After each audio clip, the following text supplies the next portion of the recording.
নমস্কাৰ বন্ধুসকল। কোনোবা এজন মহান ব্যক্তিয়ে কৈ গৈছে, পানীত পৰিলে কোনো এজন ব্যক্তিৰ মৃত্যু হ'ব নোৱাৰে। ব্যক্তিজনৰ মৃত্যু তেতিয়াহে হ'ব যদি সেই ব্যক্তিজনে পানীত সাঁতুৰিব নাজানে।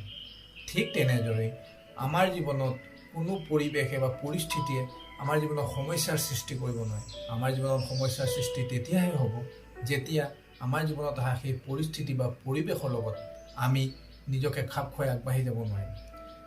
আজিৰ পৰা বহু হাজাৰ বছৰৰ আগতে এই পৃথিৱীটো ডাইনছৰ নামৰ এটা বৃহৎ প্ৰজাতিয়ে বাস কৰিছিল। গোটেই পৃথিৱীখনতে নানান প্ৰকাৰৰ ডাইনছৰে বাস কৰিছিল। গোটেই পৃথিৱীখনত খালি ডাইনছৰৰে দপদপনি আছিল। কিন্তু সেই গোটেই প্ৰজাতিটো এই পৃথিৱীৰ পৰা বিলুপ্ত হৈ গ'ল। আজি মাত্ৰ আমি কিতাপ পত্ৰ আলোচনী বা চিনেমাতহে ডাইনছৰবোৰ দেখিবলৈ পাওঁ। আজি সেই ডাইনছৰৰ প্ৰজাতিটো বিলুপ্ত হৈ যোৱাৰ একমাত্ৰ কাৰণ হ'ল ডাইনছৰে সেই সময়ত পৃথিৱীৰ পৰিৱৰ্তনশীল পৰিস্থিতিৰ লগত বা পৰিৱৰ্তনশীল পৰিৱেশৰ লগত নিজকে খাপ খুৱাই আগবাঢ়িব নোৱাৰিলে। তাৰ ফলত গোটেই পৃথিৱীৰ পৰা ডাইনছৰবোৰ বিলুপ্ত হৈ গ'ল। ঠিক তেনেদৰে আমাৰ জীৱনত অহা প্ৰতিটো সমস্যাৰ একোটা সমাধান আছে যদি আমি সেই পৰিৱেশৰ লগত বা সেই পৰিস্থিতিৰ লগত নিজকে খাপ খুৱাই আগবাঢ়ি যাব পাৰোঁ।